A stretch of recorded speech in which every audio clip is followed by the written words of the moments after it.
கனமழை காரணமாக ராமநாதபுரத்தின் சாலைகளில் மழைநீர் தேங்கியிருக்கிறது. முதலில் அந்த காட்சிகளை பார்க்கலாம்.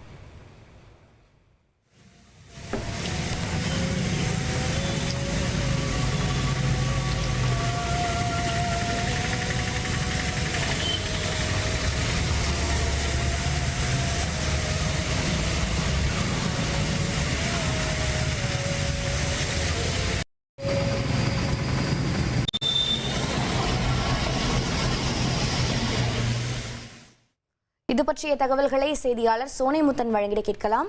சோனைமுத்தன் வணக்கம். தற்போது ராமநாதபுரத்தில் மழை நிலவரம் என்னவாக இருக்கிறது?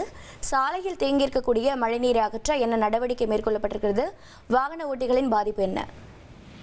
வணக்கம். அதாவது ராமநாதபுரம் நகர் மற்றும் புறநகர் பகுதிகளில் பெய்து வரும் தொடர் மழை காரணமாக தேசிய நெடுஞ்சாலைகளில் குளம்போல் மழை நீர் தேங்கி நிற்பதனால அந்த வாகன ஓட்டிகள் கடும் சிரமத்துடன் செல்லக்கூடிய ஒரு நிலைதான் ஏற்பட்டுள்ளது. டிட்வா புயல் காரணமாக ராமநாதபுரம் மாவட்டத்தின் பல்வேறு பகுதிகளிலும் நேற்று முதல் தற்போது வரை விட்டு விட்டு லேசானது முதல் மிதமான மழை பெய்து கொண்டே இருக்கிறது. இந்த மழையின் காரணமாக ராமநாதபுரம் நகரின் பல்வேறு பகுதியில் உள்ள தேசிய நெடுஞ்சாலைகளில் மழை நீரானது குளம்போல் தேங்கி நிற்பதால் சாலையில் செல்லக்கூடிய வாகன ஓட்டிகள் மற்றும் பாதசாரிகள் அன்றாட பணிகளுக்கு செல்வோர் மிகுந்த இன்னல்களுக்கு ஆளாகி வருகின்றனர்.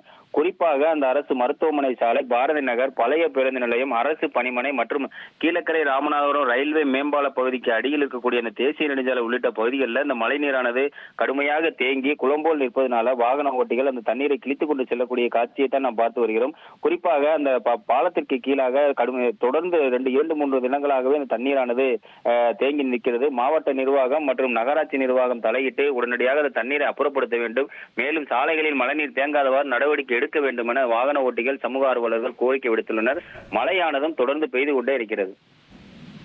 உங்களுடைய தகவல்களுக்கு நன்றி சோனைமுத்தன்.